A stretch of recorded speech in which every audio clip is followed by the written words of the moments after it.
Um abraço para você que está do outro lado. Bem-vindos e bem-vindas. E aí, como foi de São João? Curtiu muito? Muita espada, muito foguete, muita bomba. Espero que você esteja super bem. Estamos iniciando mais uma edição do seu programa, do nosso programa Sem Cortes. Esse programa que já está na boca da galera, todo mundo escutando, todo mundo vendo, assistindo, comentando, criticando, com sugestões. Esse programa aqui é semanal, toda terça-feira, meio-dia, no YouTube do Bahia Notícias, esse portal de comunicação espetacular, de muita informação, de muita credibilidade, tá bom? Então, Sem Cortes, toda terça-feira ao vivo, com muitos convidados, agradecendo os nossos apoiadores, Clínica Viterbo, agradecer ao Núcleo de Urologia da Bahia, do Hospital da Bahia, agradecer ao Gran Hotel Estela Maris, o melhor resort urbano de Salvador, e a Clínica Mais Cabelo, Tratamento e Transplante Capilar. Obrigado, meu querido Tito, aqui no áudio e na técnica. A gente está trazendo hoje Mauro Brahmans, ele que é presidente da Sociedade Israelita da Bahia. Mauro, bem-vindo. Eu te agradeço bastante. Eu sei que sua agenda não deve estar muito fácil, né? Principalmente nesse momento ingrato de preocupação, de guerra no Oriente, entre dois países. É uma guerra histórica e o Mauro vai hoje explicar para a gente, para você que está do outro lado aí, curiosidades. Eu falei para ele que a gente vai transformar aqui numa sala de aula, né? História e geografia dentro do possível, claro, né? Bem-vindo, Mauro, tudo bem? Muito obrigado, Jeffrey. É um prazer estar aqui, é um prazer compartilhar um pouco de nosso conhecimento para o grande público e estou à sua disposição. Ô Mauro, me diz uma coisa, antes de mais nada, você representa a Sociedade Israelita da Bahia. Quantos judeus hoje fazem parte, estão na nossa cidade, no nosso estado? Essa não é uma pergunta tão fácil, porque esse número varia e eu posso falar da Sociedade Israelita da Bahia, que é a entidade oficial vinculada à Confederação Israelita do Brasil, que representa a comunidade judaica na Bahia. Mas tem muitas famílias judias que vêm para a Bahia a trabalho, por exemplo, e que não se envolvem e dos quais muitas vezes não temos nem conhecimento. Mas eu diria que nós temos cerca de 200, 250 famílias, aproximadamente. Isso envolve o quê? Umas 1.500 pessoas, mais ou menos? Mais ou menos. Né? Como eu disse, é difícil, não é? Porque nem todas as pessoas estão diretamente vinculadas, portanto, não temos como identificá-las. Mas do universo conhecido, eu diria que por aí 1.200 pessoas pela Bahia, talvez. Tem uma sede em Salvador? Como é feito o trabalho de vocês, ô Mauro? Nós temos uma sede social, que também é a sede da nossa... É hebraica? Não, a Hebraica foi um clube. Joguei muita bola lá, inclusive. Foi mesmo? Milton, um abraço para você, nosso querido Milton Fingergut, um querido amigo, colega de muito tempo dos maristas, ele que inclusive nos passou o contato do Mauro. Eu também joguei muita bola ali, joguei até com o Bebeto. Também na época. Isso. E a Hebraica foi um clube fundado em 1969, 70, eu tinha 9 para 10 anos. E durante a sua existência eu frequentei muito, mas como praticamente todos os clubes sociais, com exceção de 2 ou 3, entraram em declínio por uma questão social mesmo, né?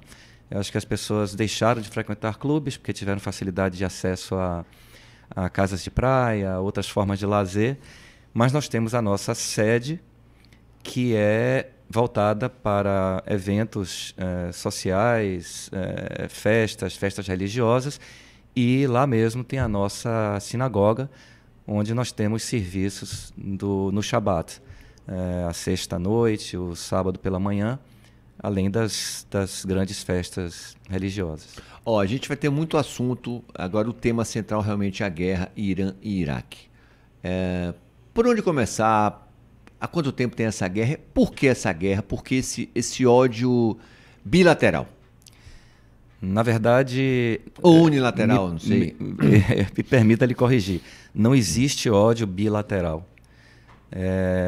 Bom, eu estava lhe dizendo agora há pouco que nós podemos conversar sobre a história de Israel e do Oriente Médio a partir de várias direções, né?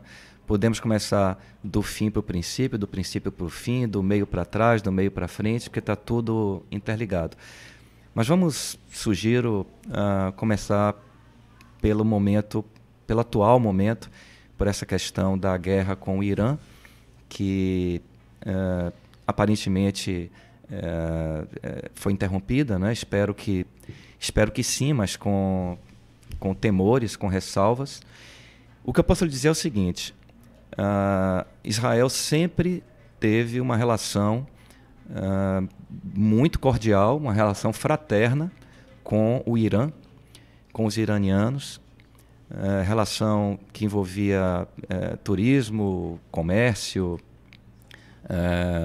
enfim, uma relação absolutamente normal de povos fraternos, até o ano de 1979, quando o fundamentalismo islâmico se instaurou, derrubando a monarquia do Shah Reza Pahlavi.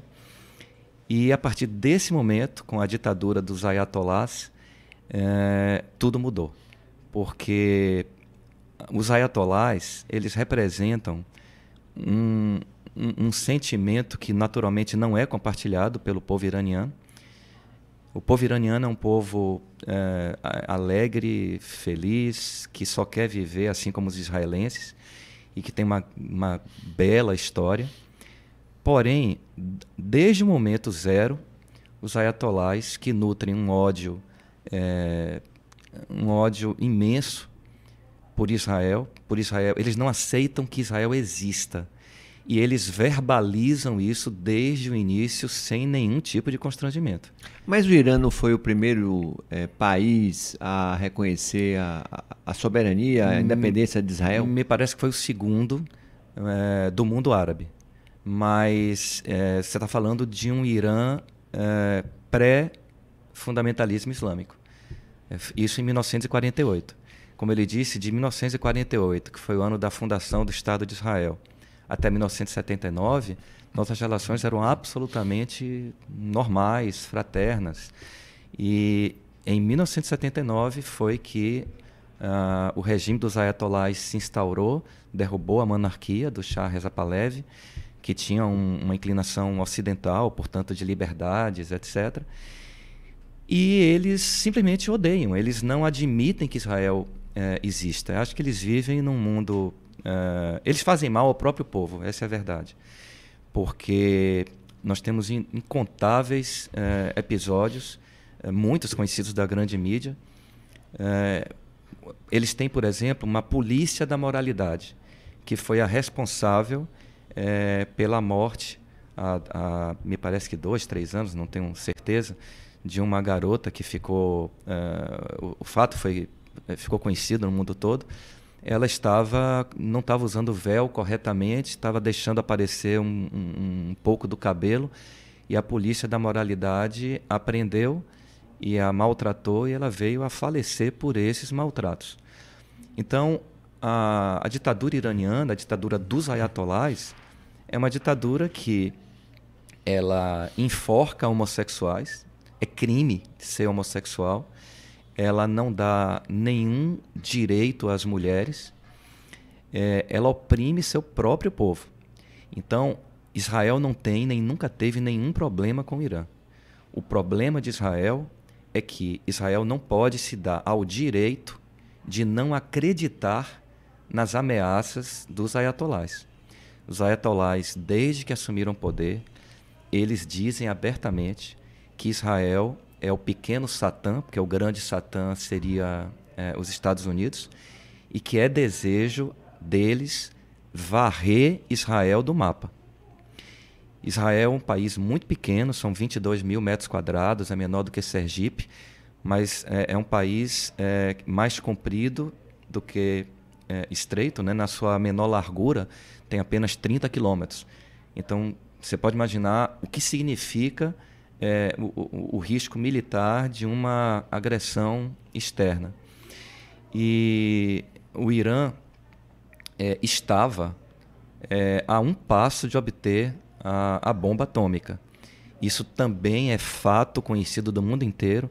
A Agência Internacional de Energia Atômica há muito tempo que não tem acesso, mas sabe-se que o Irã enriqueceu o urânio em percentuais muito, mas muito acima da utilização civil, como eles propalavam, e estavam na iminência, né? O serviço de inteligência israelense, americano, detectou que realmente era uma questão de dias para eles terem condições de obter pelo menos 15 bombas atômicas. E você vê que após o ataque de Israel, que foi um ataque defensivo, né? Israel foi literalmente visou instalações nucleares e militares.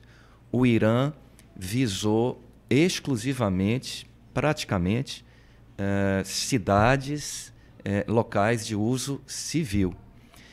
Não foi à toa. Os mísseis foram mísseis pesados, né? Mísseis que chegavam a poder carregar 1 tonelada, de 500 quilos a 1 tonelada de explosivos.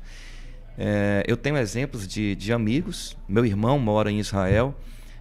Tenho amigos que moram em Beersheba, por exemplo, que foi a cidade mais atingida atualmente. Eles atingiram propositadamente um grande hospital, o terceiro maior hospital de Israel. Atingiram um prédio, pelo menos um prédio, onde morreram 4 pessoas. Na verdade, não foi um só. Eu estou falando só dos últimos dias. Então, imaginem o que seria um regime, que, repito, não é o Irã, é o regime que hoje domina o Irã e aterroriza o Irã.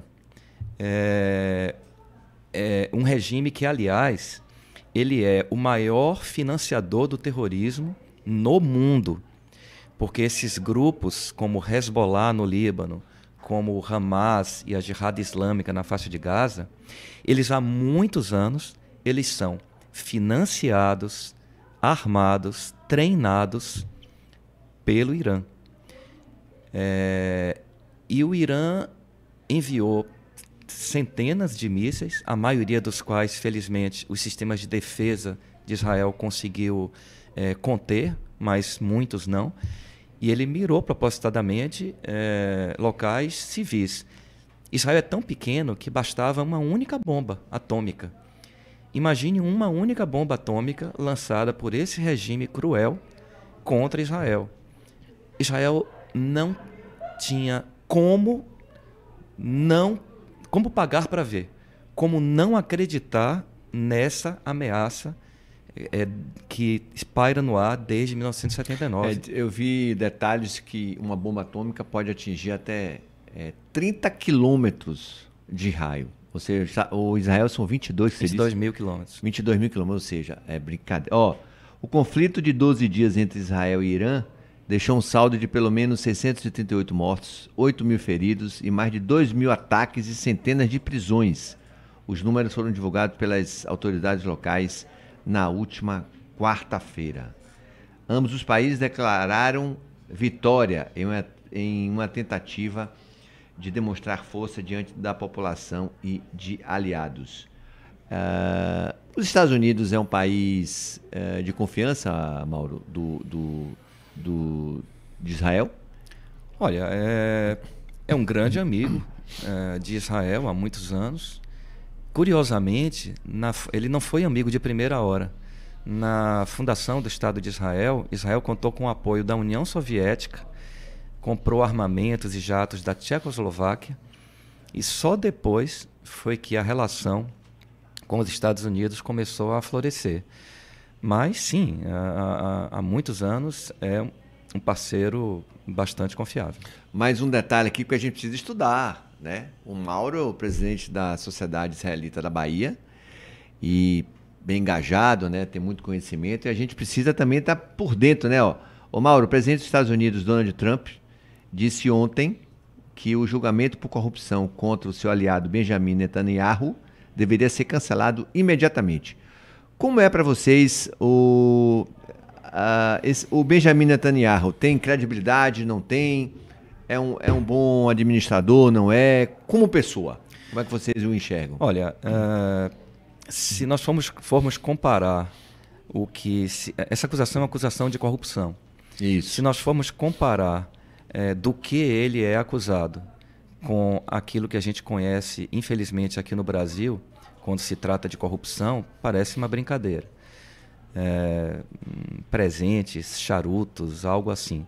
Eu não vou aqui externar preferências políticas, mesmo porque tem uma brincadeira entre nós que diz que onde você tem 2 judeus, você tem 3 opiniões. Essa é uma brincadeira porque o povo judeu é questionador desde sempre. Então, nós somos um povo plural, um povo que tem pessoas que têm uma visão política mais à direita, outros mais à esquerda, outros são religiosos, outros são seculares. O que eu posso lhe dizer é o seguinte, as primeiras guerras que Israel enfrentou, a Guerra da Independência em 48, a Guerra dos 6 Dias em 67, a Guerra do Yom Kippur em 73, foram guerras em que Israel foi atacado por vários países vizinhos e que tinha governos de esquerda naquela época. Então não é o governo que define o grau de animosidade externa. É o desejo, é o inconformismo dos agressores de que Israel tenha o direito de existir. E aí eu acho que a gente pode voltar um pouquinho para 1948 ou um pouco antes. O povo judeu é um povo perseguido desde sempre. É um povo perseguido desde sempre. O Holocausto foi talvez o momento mais vil da história da humanidade, porque foi um momento em que aconteceu a industrialização da morte, né? 6 milhões de judeus morreram, o que equivalia a um terço da população judaica mundial. Para vocês terem uma ideia, a guerra acabou em 45. Nós estamos hoje completando 80 anos do fim da guerra. Só agora nós estamos voltando a esse número de 18 milhões de judeus no mundo. Então, Israel nasceu de uma determinação da ONU, né, que aquele território... porque é difícil, na verdade, não retroceder um pouco. Se voltar aos tempos bíblicos, a gente conhece a história do povo judeu que começou com Abraão e que foi até Canaã e que os descendentes de Abraão foram até o Egito em busca de alimentos, porque a região passava por uma seca muito grande, e que se estabeleceram no Egito e que passaram 400 anos no Egito, 200 dos quais como escravos do faraó. E que tem aquela história bíblica muito conhecida de Moisés, que retira o povo judeu do Egito. 40 anos no deserto. 40 anos pelo deserto, onde recebe a Torá, né, que são os nossos mandamentos, e chega até Israel. Claro que aí eu estou fazendo uma mistura de Bíblia com história, não é? Mas vamos até agora à história. Israel dominou aquela região por cerca de 1000 anos. Teve reis conhecidos como Salomão, como Saul, como Davi, e foi constantemente atacado por vários impérios. O Templo de Jerusalém foi destruído 2 vezes, a última no ano 70 da Era Comum, e já sob domínio romano, e no ano de 135 houve uma grande revolta, que foi a revolta que culminou com a expulsão da maior parte do povo judeu daquela terra. E o povo judeu se espalhou pelo mundo, por vários países do mundo. Europa, norte da África, Pérsia, que hoje é o Irã, enfim. E também aí vale a pena um comentário explicativo, porque às vezes as pessoas se confundem o que é judeu, o que é israelita, o que é israelense, não é? O nome judeu existe porque a maior das tribos, as 12 tribos entraram em Israel e estabeleceram 2 reinos. O reino de Judá, que era o maior, e o reino de Israel.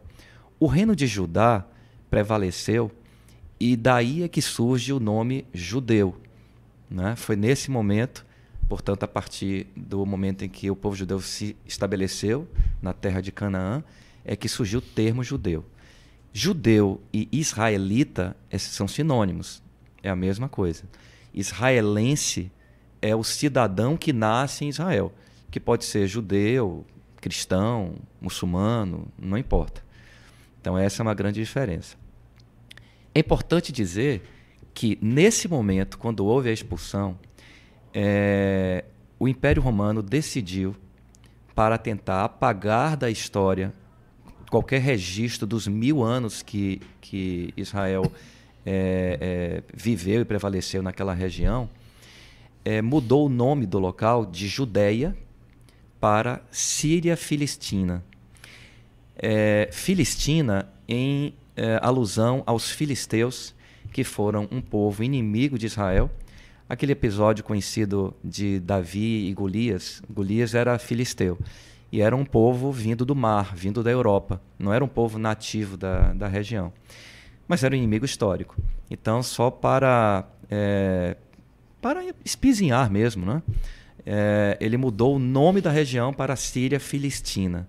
No alfabeto hebraico, o F e o P são a mesma letra, muda só um pontinho. Daí Filistina, Pilistina, Palestina. A partir do Império Romano, entrou o Império Otomano, que perdurou por muitos anos, até o fim da Primeira Guerra, quando veio o mandato britânico sobre toda aquela região, que acabou em 1948, quando Israel declarou independência. Nesse meio tempo, nunca houve um país chamado Palestina. Era o nome dado àquela região, que se não houvesse mudado o nome, seria Judéia até hoje. Nunca houve uma moeda palestina, um governo palestino. Isso é história. Isso não é opinião, isso é fato. Todos os achados arqueológicos comprovam a presença e o domínio dos reinados judaicos na região de uma maneira assim larga. E veio o 48.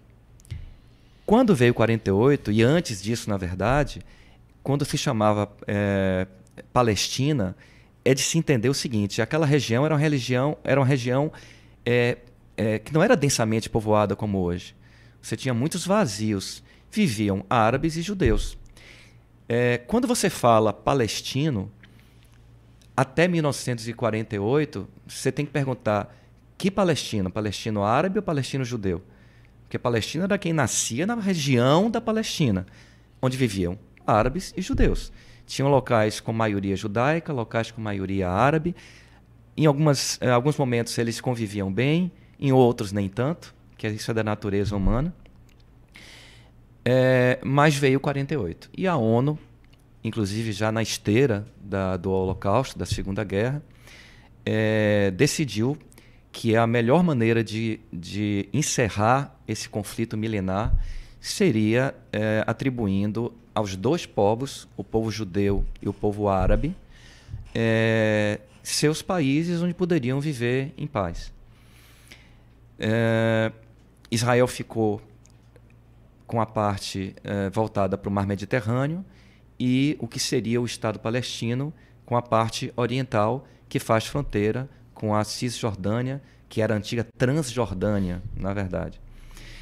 Bom, no dia seguinte à declaração de independência, né, em maio de 48, 7 países árabes invadiram Israel e criaram um slogan, inclusive, chamado Judeus ao Mar.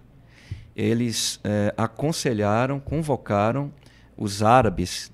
Note que em nenhum momento eu estou usando o termo palestinos, porque o termo palestino é um termo que é uma criação recente.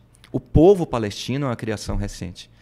Não há absolutamente nada que diferencie os chamados palestinos dos árabes.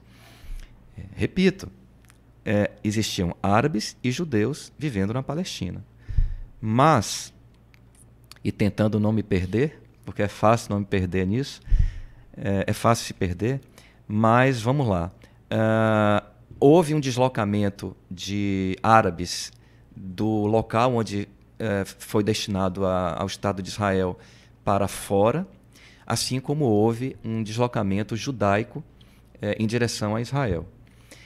Israel venceu, surpreendentemente, essa guerra de 48 contra um exército muito mais numeroso, muito mais poderoso, e se estabeleceu. Nesse momento, quase toda a população judaica dos países árabes foi sumariamente expulsa.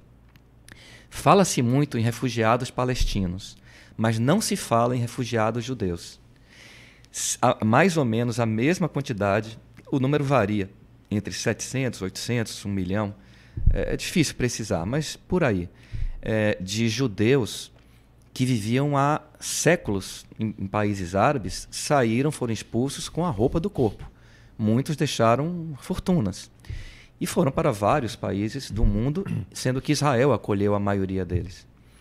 Os refugiados árabes, eles não foram acolhidos por nenhum país árabe até hoje. Mesmo aqueles países que atacaram Israel em 48 e que aconselharam a população árabe a sair de lá. Os que não saíram se tornaram parte da população israelense. Quando se pensa em Israel, muita gente pensa é o país judeu. De fato, é o Estado judeu. Mas não tem só judeus. 20% da população israelense é de árabes, fora minorias outras, cristãos, drusos, etc. Os árabes que ali ficaram se tornaram cidadãos israelenses. Os cidadãos árabes israelenses, eles têm os mesmos direitos civis que qualquer cidadão judeu israelense.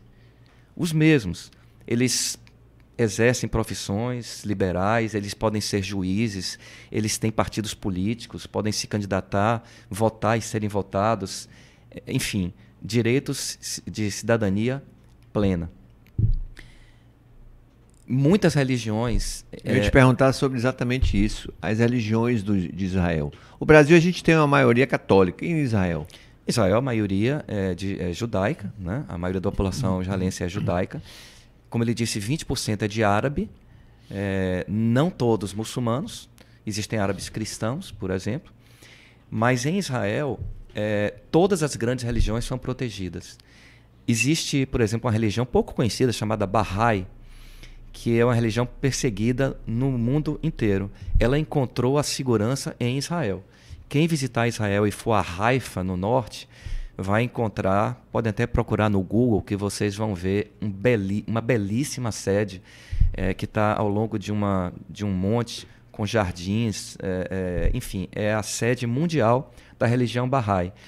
Todos os templos muçulmanos, cristãos, de qualquer outra minoria, eles são absolutamente livres, protegidos e preservados por Israel.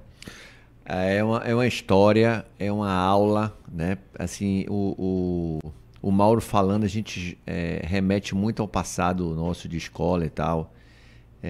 Parabéns pela sua explicação e pelo seu conhecimento. Você está do outro lado aí, a gente está conversando com o presidente da Sociedade Israelita da Bahia, nosso querido Mauro. Vamos remeter agora um pouco, Mauro, de Jesus, né? Primeiro, qual é a capital de Israel? Bom, a capital de Israel é Jerusalém. Não é Tel Aviv? Não é. Tel Aviv, a capital de um país, quem determina é o próprio país, né? Então, mas a gente vê no noticiário Tel Aviv, né? A gente vê Tel Aviv, mas por uma questão política.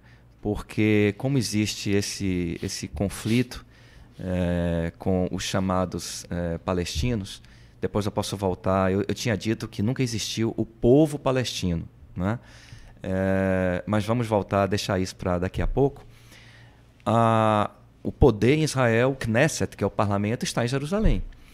Vários países reconhecem Jerusalém como a capital do Estado de Israel e vários, inclusive, têm suas embaixadas lá e alguns estão mudando agora, mas vários países não, até para poder não haver um confronto, porque Jerusalém é um local que está, digamos assim, em disputa, Jerusalém Oriental, pelo menos, né, para um futuro hipotético Estado palestino. Então, muitos países preferem chamar Tel Aviv, mas é naturalmente Jerusalém. Então, assim, eu quero remeter ao seguinte: Jesus entrou em Jerusalém, né? Morreu e foi crucificado. Aí pergunto para você o seguinte: por que o Israel judeu ele não vê Jesus como o Messias, ainda espera o Messias para vocês? Eu prefiro responder de uma forma mais construtiva. A única coisa que define, que diferencia a crença cristã da crença judaica é que para os cristãos o Messias virá pela segunda vez. Para os judeus, pela primeira.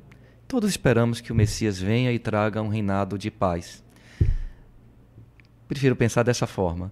A questão é complexa, não vou entrar aqui no mérito religioso, que é uma questão de fé, mas o judaísmo não entende Jesus, entende o personagem histórico, naturalmente, mas não Jesus como Messias, porque todas as previsões proféticas eram de que o Messias traria um período de paz.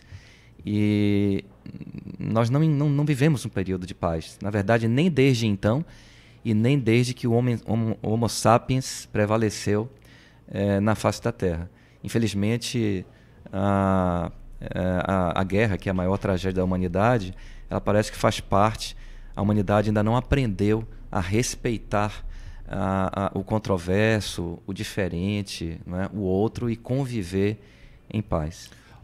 Mauro, fique à vontade em estar me corrigindo, em estar me orientando em algumas perguntas, mas às vezes eu funciono inclusive como um curioso. Coloco aqui muitas pessoas que gostariam de estar fazendo essas perguntas a vocês. Por que tanto ódio para com o judeu? Será que isso passa por acreditar que Jesus ainda não é o Messias? Assim, porque você tem Hitler, né, com o Holocausto, 6 milhões de vidas, eu assisto os filmes, eu choro por vocês. É inacreditável como foi feito. Agora mesmo, recentemente, inclusive, o Bahia Notícias noticiou um caso de agressão num restaurante em... Foi Trancoso?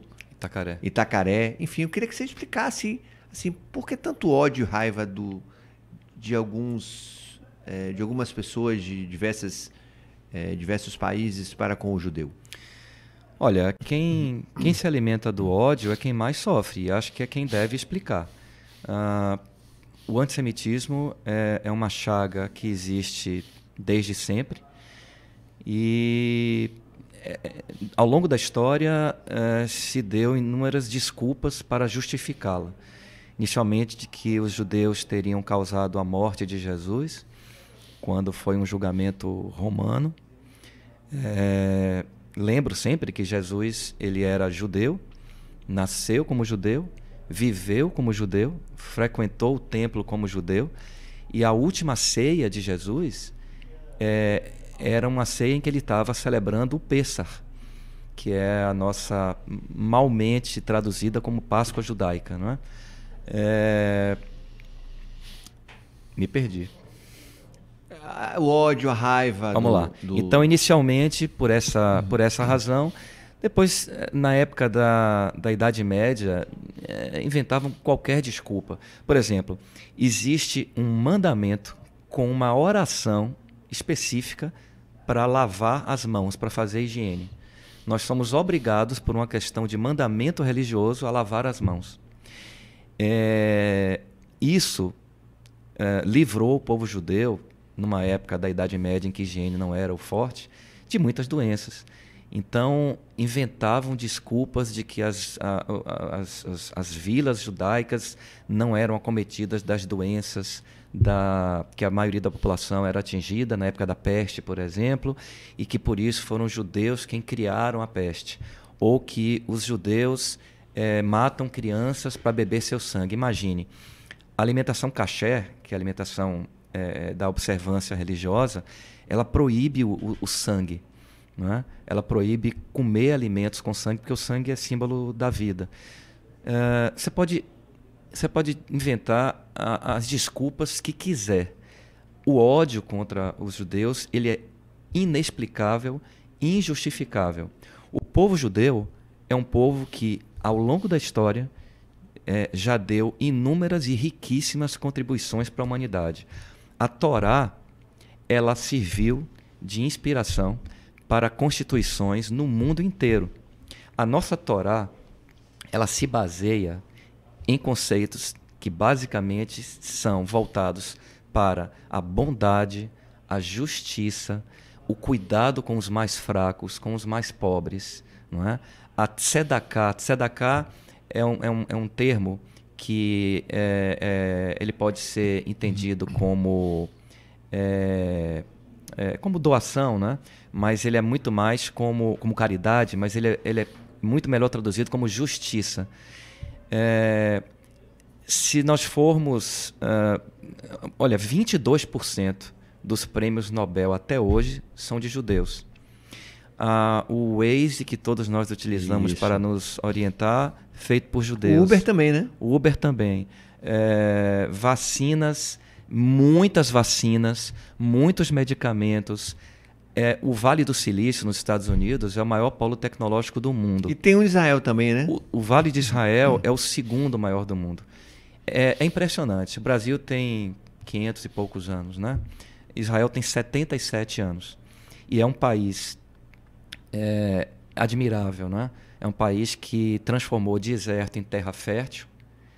É o maior especialista no mundo em gotejamento, né? Em irrigação de áreas inférteis por gotejamento. Tecnologia, ciências, saúde, educação. Durante muitos anos, o povo judeu foi proibido de ter bens. Então, o único bem que os pais poderiam transmitir para os filhos era a educação. Naturalmente, nós não somos superdotados, nós somos focados, nós somos sérios, nós pensamos no bem, nós queremos o bem e nós queremos a paz. Você adiantou um assunto que eu ia colocar. Como é que, assim, que história pode ser contada? Israel, um país, um estado pequeno, com tanta riqueza, com tanta inteligência das pessoas, grandes empresários do mundo inteiro são judeus. Tem alguma resposta para isso? Foco. Foco, né? Não há explicação, eu repito. Nós não somos excepcionais, superdotados, somos pessoas normais. Apenas somos focados. Apenas acreditamos no bem, né? Acreditamos que... Olha, tem um pensamento atribuído a um grande rabino que dizia assim: olha, se você não for por você, quem será por você? Mas se você for só por você, quem é você? E se não agora, quando? Nós não podemos cruzar os braços. Olha, eu acho que o que mais incomoda... Eu penso que o grande Império Otomano é aquilo que alimenta a ambição dos radicais do Irã e dos movimentos terroristas ao redor do mundo que não aceitam a possibilidade de que Israel exista. Podem perguntar por que a Palestina não existe. Ela poderia existir, o Estado palestino, desde 1948. Nos anos 90, o Tratado de Oslo concedeu aos palestinos praticamente 95% de todos os pleitos dele. Deixou faltando apenas o status de Jerusalém para ser elaborado, né, para ser trabalhado em relação à convivência por anos. E eles disseram não. Nos anos 2000, os acordos de Camp David, da mesma forma. É difícil você negociar com quem não quer negociar. Está no estatuto do Hamas, assim como está no estatuto do Hezbollah, assim como está no estatuto da Jihad Islâmica.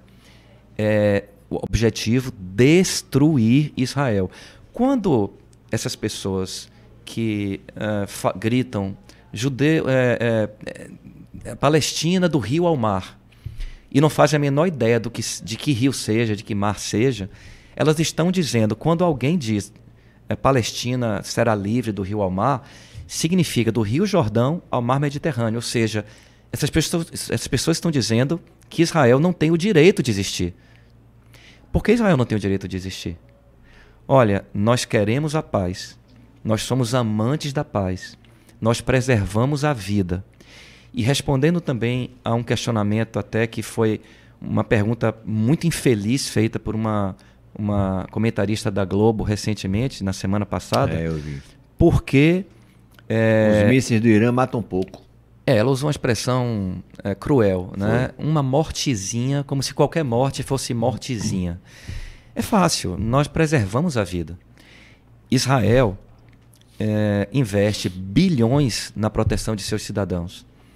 Existe um aplicativo... Primeiro tem a defesa antimísseis, né? Cada antimíssel custa muitos milhares de dólares. E são quem nos protegeram, quem protegeram a população israelense, enfim, da maioria, mais de 90%, 95% dos mísseis que foram lançados. Esse aplicativo ao qual me referia, ele consegue em tempo real avisar com antecedência, meia hora, 15 minutos, 1 minuto, para que as pessoas corram até um local de abrigo. Quase todos os prédios recentes, os prédios modernos de 15 anos para cá, têm um quarto de segurança, com paredes ultra reforçadas, resistentes não a todos, né, como teve o caso do míssil balístico agora, que atingiu um quarto de segurança, mas a quase todos os mísseis possíveis. Existem milhares de bunkers, de túneis de proteção de abrigos antiaéreos. E é isso, nós amamos a vida, nós protegemos a vida. Diferentemente, os nossos inimigos, e na verdade, eu sempre repito isso, nós não temos nenhum problema com o povo iraniano, nós não temos nenhum problema com o povo palestino, nós só queremos paz. Mas nós não vamos pedir desculpas a ninguém por defender a nossa existência. Os movimentos terroristas, e vamos falar um pouquinho do 7 de outubro, eles invadiram Israel. Por mais que você possa... não há nada que justifique. Não há nada que justifique terem invadido Israel, invadido uma festa que foi comandada até por um brasileiro. Por um DJ. Um DJ brasileiro, um filho de brasileiro, não tenho certeza. Onde tinham centenas e centenas de jovens de 17, 18, 19 anos, israelenses, não israelenses. Israel é um país muito procurado para turismo, tanto turismo religioso como turismo por suas belezas, etc. E eles mataram cerca de 1.000 jovens. Eles entraram em kibbutzim e arrancaram pessoas de suas camas. Eles mataram filhos na frente de pais, pais na frente de filhos. Teve pelo menos um caso documentado por eles próprios, filmado por eles próprios e depois recuperado, deles terem, me perdoem dizer isso aqui em público, eles colocaram um bebê vivo em um forno e ligaram o forno. Isso foi documentado por eles. Caramba. Sequestraram cerca de 300 pessoas, 50 das quais, e apenas 20 estima-se que estejam vivas, tem hoje mais de 600 dias sendo maltratadas em túneis subterrâneos. Quando se fala cessar fogo, ok, mas e os nossos reféns? Eles se escondem através da população civil. Eles propositadamente eles escondem depósitos de armamentos, lançadores de mísseis em escolas, em hospitais, em mesquitas, porque sabem que no momento em que Israel atacar esses locais, ele estará atacando um local onde tem civis, não obstante Israel avisar com bastante antecedência as populações locais para que se afastem da área onde será atacada. Isso nunca diz. Outra coisa muito relevante é que o Ministério da Saúde de Gaza ele não é ninguém menos do que o Hamas. O Hamas é um grande grupo terrorista que domina. Como que o Hamas chegou até ali? Gaza não era de Israel. Gaza, se eu nasci em 1960, se eu nascesse em Gaza, eu seria cidadão egípcio. Gaza era do Egito. Israel tomou Gaza na guerra de 67. Quando eu digo tomou, é porque Israel é tão pequeno que nas guerras em que todas as guerras, Israel foi atacado, precisou expandir os seus limites por uma questão de defesa. E Israel dominou Gaza de 1967 até 2005. Em 2005, se retirou unilateralmente. Era a época do governo de Ariel Sharon, que acreditou que ali, se retirando unilateralmente, tirando colonos à força, desenterrando os mortos, ele daria ao povo a possibilidade de ter uma vida rica, de viver como uma espécie de uma Singapura. E desde então, Israel forneceu gratuitamente energia e gás. Houveram as eleições e a autoridade palestina ganhou juntamente com o Hamas. Existe um braço político do Hamas. No ano seguinte, em 2006, o Hamas liquidou os representantes da autoridade palestina, assassinou os representantes e passou a dominar toda a região. Quando eles dizem morreram 50 mil pessoas, é o que dizem. Nós não temos como ter certeza de que são 50 mil pessoas. Eles mentem, mentem e mentem. E os órgãos de imprensa compram essa narrativa. Quantos combatentes do Hamas morreram? Ninguém sabe. Porque para eles, homens se transformam em crianças, homens se transformam em mulheres, combatentes, nenhum. Israel estima ter conseguido eliminar cerca de 25 mil combatentes do Hamas. Só aí a gente tem uma ideia. Agora, não existe guerra na história da humanidade. Eu não sou especialista em guerras. Eu sou um homem de paz, inclusive nas minhas relações pessoais.